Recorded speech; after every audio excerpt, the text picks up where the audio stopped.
สวัสดีครับท่านผู้ชมครับวันนี้ก็จะมาลงแนวทางสูตรวิ่งบนตัวเดียวนะครับ2 สูตรนะครับเอาไว้ให้ท่านผู้ชมเอาไว้ดูเป็นแนวทางกันนะครับผม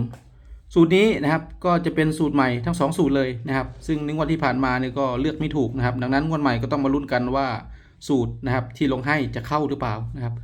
ก่อนจะไปดูแนวทางทั้ง2 สูตรก็ดูคำเตือนนิดนึงนะครับก็โปรดใช้วิจารณญาณในการรับชมนะครับ ทุกข้อมูลแนวทางที่ให้นะครับสนับสนุนในการซื้อสลากกินแบ่งรัฐบาลเท่านั้นไม่สนับสนุนสิ่งผิดกฎหมายทุกชนิดนะครับ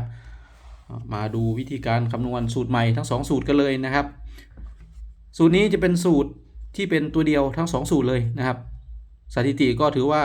เข้าดีนะครับก็น่าจะเป็น10 งวดนะครับมาดูวิธีการคำนวณสูตรที่1นะครับจะใช้หลักพันใช้หลักหมื่นนะครับโทษทีใช้หลักหมื่นบวกหลักพันบวกหลักหน่วยล่างนะครับบวก10หน้าครั้งที่2 2 ครั้งนะครับบวก10ท้ายครั้งที่2 2 ครั้งบวก3คงที่ได้ตัวเด่นตัวเดียวนะครับสูตรที่2จะใช้หลักแสนนะครับบวกหลักหน่วยบน2 ครั้งบวก10ท้ายครั้งที่1บวกร้อยท้ายครั้งที่2บวกหน่วยท้ายครั้งที่2แล้วบวก2คงที่ก็ได้ตัวเดียวเช่นกันนะครับมาดูสถิติที่ผมทำไว้ย้อนหลังนะครับเอาตั้งแต่งวดที่ออก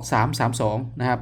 สูตรที่1นะครับได้เลข3สูตรที่2ก็ได้เลข3นะครับคือได้เลขเดียวกันเลยเลข3นะครับแล้วมันออก332เลข3เนี่ยมาทั้งหลักร้อยมาทั้งหลัก10นะครับงวดแรกก็เข้าร้อยเข้า10นะครับนี่นะครับเข้าหลักร้อยกับหลัก10นะครับงวดถัดมานะครับสูตรคำนวณได้เลข7นะครับสูตรที่1สูตรที่2ก็คำนวณได้เลข7งวดนี้ก็ได้ตัวเลขเหมือนกันนะครับคือเลข7รางวัลออก703 7นะครับมันออกที่หลักร้อยนะครับก็ถูกเป็นงวดที่2นะครับเลข7นี่มันเข้าที่หลักร้อยนี่นะครับงวดถัดมานะครับสูตรที่1คำนวณได้เลข9สูตรที่2คำนวณได้เลข6รางวัลออก669นะครับสูตรแรกนะครับเลข9มาเข้าที่หน่วยบนนะครับเลข9เข้าที่หน่วยบนสูตรที่2เลข6นะครับเข้าทั้งหลักร้อยเข้าทั้งหลัก10นะครับ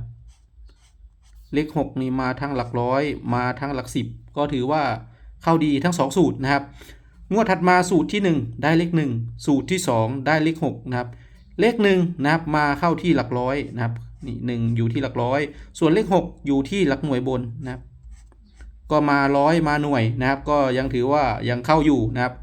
อาจจะเข้าไม่อาจจะไม่ได้เข้า10 หน่วยก็อาจจะมาหลักร้อยบ้างนะครับ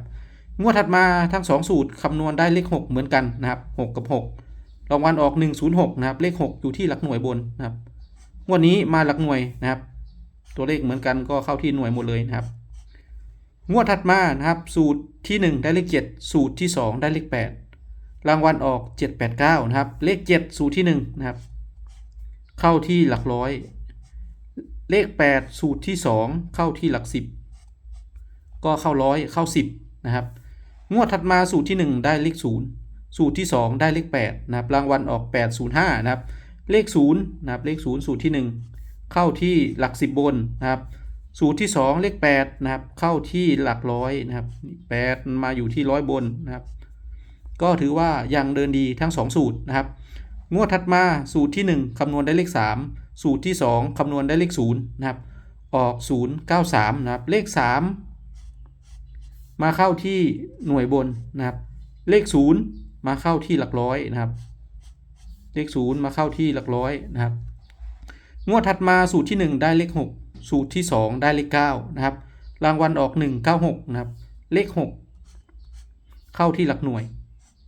เลข9เข้าที่หลัก10งวดนี้อาจจะได้10 หน่วยคือ6996นะครับนี่นะครับก็มาครบ10 หน่วยแล้วก็งวดถัดมานะครับสูตรที่1ได้เลข1สูตรที่2ได้เลข9นะครับรางวัลออก519นะครับเลข1นะครับเลข1สูตรแรกเข้าที่หลัก10เลข9สูตรที่2เข้าที่หลักหน่วยนะครับได้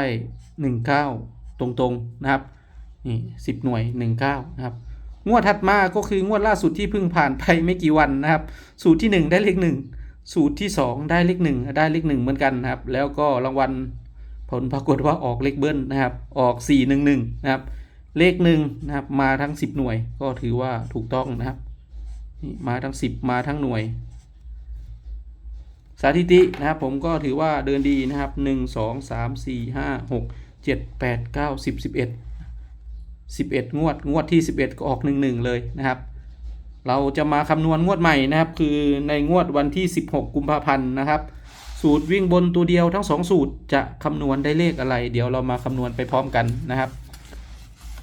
เผื่อบางท่านอยากจะได้เอาไว้ไปเป็นแนวทางนะครับผมสูตรที่1นะครับใช้หลักหมื่นนะครับใช้หลักหมื่นเลข9บวกหลักพันเลข7บวกหลักหน่วยล่างเลข2บวกหลัก10หน้าครั้งที่2 ครั้ง8 8 16บวกหลัก10ท้ายครั้งที่2 ครั้ง6 6 12บวกเลขคงที่เลข3นะครับบวก3คงที่นะครับ9 7 2 8 8 16 6 6 12บวก3ครบทุกตัวนะครับ9บวก7ได้16นะครับ16 17 18บวก16นะครับ34 35 36 36 46 46ก็เป็น49นะครับ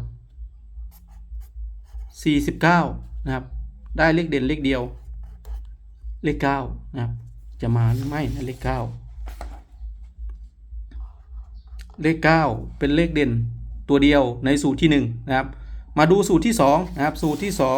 2ใช้หลักแสนนะครับเลข2บวกหลักหน่วยบน2ครั้ง1บวก1ได้2บวกหลัก10ท้ายครั้งที่1เลข0บวกหลักร้อยท้ายครั้งที่2เลข6บวกหลักหน่วยท้ายครั้งที่2เลข4บวกเลข2คงที่